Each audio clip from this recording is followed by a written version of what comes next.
Magandang araw po sa inyo lahat. Welcome po sa panibagong reaction video dito sa Makapili TV. Ngayon ito ang pagkikwentuhan natin na itong administrasyon, 'di ba, nagpapalakas na. So, nagsama-sama na yung mga malalaking political party para bumuo ng kanilang Unity Team 2.0. So, dahil doon, itong Liberal Party hindi na nagpapahuli. So, naglabas na sila ng pahapyaw kung sino-sino yung mga posibleng tumakbo under ng Liberal Party o ng mga dilawan, pinklawan. So, siyempre, hindi sila magpapahuli. Kailangan din nila maglabas ng kanilang puwersa para tapatan. So, kumbaga nangyayari dito, hindi lang administrasyon yung kanilang tatapatan. So, may isang puwersa pa, yun nga yung mga Duterte. So, medyo may hirapan itong mga Liberal Party. Mukhang mapupunta na naman sa inodoro yung kanilang magiging lineup. So, bago natin simulan yung topic na yan, kung hindi ka pa nakasubscribe sa Makapili TV, baka pwede naman pakipindot yung subscribe button at the same time, palike na rin ng video. Wala naman pong bayad dyan, kaya pindot na. So, ito alamin natin, sino-sino ba yung mga posibleng tatakbo sa ilalim ng Liberal Party o ng Dilawan. Anim na kandidato magiging pambato sa Senado ng Liberal Party sa 2025 midterm elections. Kinumpirma po yan ng presidente ng partido na si Albay Congressman Edsel Lagman. Pero hindi pa pinangangalanan ni Lagman ng anim na tatakbo. Dito pa suspense pa si Lagman eh. Ayaw pang sabihin kung sino-sino yung mga tatakbo under ng Liberal Party. Obvious naman na ang pinakamalalapit lang naman dyan sila De Lima, si Drilon, si Pangilinan, si Jokno, 'di ba? Si Leni Robredo. So may lima na. May lima ng posibleng maging kandidato itong Liberal Party na mukhang malabo makalusot ha. Siguro baka isama nila dyan si Trillanes kasi kung lima pa lang, si Trillanes baka pwede nila isama dahil yun yung nagiging attack dog ngayon ng para labanan yung mga Duterte para siraan. So, pahapyaw pa ang binibigay ni Lagman, parang pinasasabik pa yung mga dilawan kung sino-sino yung mga posibilidad na magiging kandidato nila. So, very obvious naman, yun lang naman yung mga nakikita natin na posibleng pinakamalakas nilang magiging kandidato sa darating na eleksyon. Pinag-uusapan pa rin daw nila na sumama sa kanilang senatorial slate si dating VP Leni Robredo, bagaman nag-anunsyo na ito na mas gusto niyang tumakbong mayor ng Naga City. Isa pa sa... Dito pa lang medyo mukhang nag-aalangan nga itong si Madam Leni itong tumakbo kasi nararamdaman niya na mukhang dehado. Kasi nga naman dalawang beses na tumakbo ang Liberal Party na sumablay. So dito siyempre katapano gumagamit ng utak tong si Robredo na baka nga naman maulit, 3 hits sila, walang mangyari sa kanilang senatorial lineup. Kasi yung nakaraan ang nakalusot lang isa si Hontiveros. 'Di ba? Sa 8 diretso walang nakalusot. So mukhang gumagamit dito or matalino yung mga nagiging advisor ngayon ni Madam Leni na mukhang ipupursue lang niya na tumakbong bilang mayor doon kasi medyo malaki ang posibilidad na manalo siya. Pero pagdating kasi sa Senado mukhang alanganin. Kaya nagdadalawang isip siya. So mas maganda Madam Leni, try mong tumakbo baka nga sakali naman makalusot. At least matulungan mo yung Liberal Party. Mga kanilang miyembro ng Liberal Party, si dating Senador Kiko Pangilinan, pero wala pang kumpirmasyon kung kasama siya sa tinutukoy nila.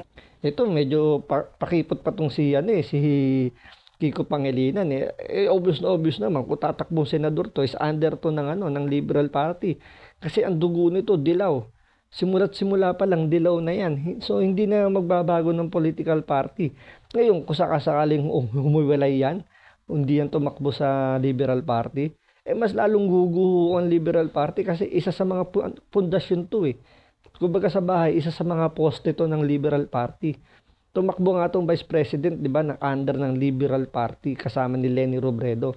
So kung ito hindi tatakbo under Liberal Party, parang tinanggalan mo na ng poste yung Liberal Party, guguho yan. So mahinang-mahina na yung Liberal Party. So ito, nagpapakipot lang to si Pangilinan, tatakbo to, under pa rin to ng Liberal Party. Muli ring giniit ng Liberal Party na sila ang tunay na oposisyon. Lahat ng mga laking political parties ay naka-alyansa na sa administrasyon. ang Liberal Party na lang ang nasa oposisyon. Palagay ko hindi kami maglalagay ng fully slate na 12. Although maraming talents na pwedeng isama, palagay ko Tingnan nyo hindi raw sila magpo-full slate. Kasi although marami naman daw silang talent, hindi.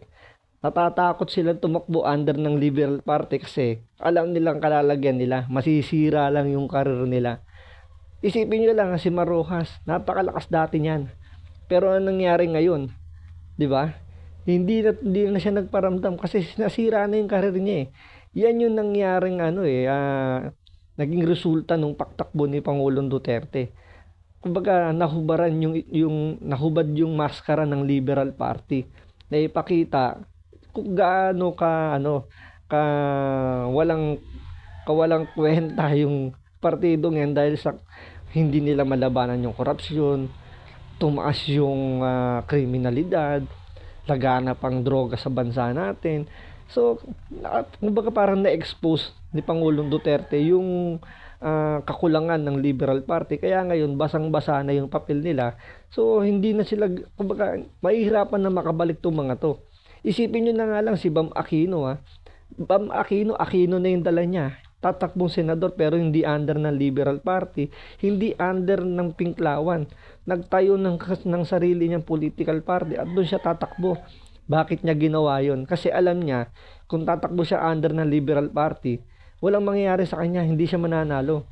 So doon pala makikita mo, isa sa mga haligi na yan ng Liberal Party, humiwalay. Ngayon, kung si Kiko Pangilinan na nag-iinarte pa, na pinag-iisipan pa niya daw kung tatakbo siya sa pagiging senador under ng Liberal Party, malaking kalokohan yan. Isa sa mga opisyal yan ng Liberal Party. Kung hindi yan tatakbo under Liberal Party, wala, madudurog tong mga to, mas lalo sila magiging kawawa, magmumukha silang dyan. Magmumukha silang basang sisiw na nag-iintay ng mag-aabot ng pagkain sa kanila. So, kailangan nilang kumbinsihin yung mga iniisip nila pwedeng maging, sinasabi nga niya, 'di ba? Very qualified na pwedeng maging kandidato, pero syempre yung mga kandidato na yan nag-iisip na yung mga yan, walang mangyayari sa karir nila pag under sila ng Liberal Party. Kaya magdadalawang isip yung mga so mahihirapan silang kumbinsihin. Siguro yung mga pwede lang kumbinsihin yung mga may hina yung atay na ang gusto lang alam nyo yun, yung masama lang sa lineup ng senatorial pero wala talagang intensyong manalo. So, siyempre, yung iba dyan, dumidiskarte sa mga pondo na pwedeng pagkakitaan. Diba? Alam niyo naman na ibinuko na yan ni Isko na kahit siya ginawa niya yun, na hindi niya inubos yung pondo niya. So, isinubi niya. So, siyempre, kung gano'n ang gagawin ng mga mapipili ng Liberal Party na patatakbo doon sa senatorial slate nila, pwedeng gano'n din yung gawin. Hindi ubusin yung pondo. Siyempre, unahin muna nila yung bulsa nila bago yung yung kapakanan ng partido nila. So, kailangan namin ang mas credible, experienced, and qualified candidates na pwedeng manalo at masuporta ng partido hanggang sa grassroots namin. Kasi iba na yung tingin ngayon sa mga Liberal Party ngayon. Sa Liberal Party kasi ang tingin ngayon, hindi kumbaga, nakadikit kasi sa Liberal Party yung korupsyon. Sa dami ng mga palpak, sabihin natin yung mga nangyaring korupsyon nung panahon ni Pinoy, hanggang ngayon yan nakadikit siya sa Liberal Party. So, yan, kumbaga, balat na yan.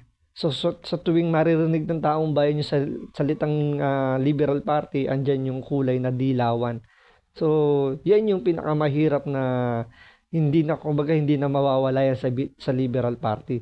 So, abangan natin ngayon kung sino talaga yung mga posibleng tatakbo sa pagiging senador ng mga Liberal Party. So, maraming salamat sa panonood. Ingat po kayo lagi. God bless.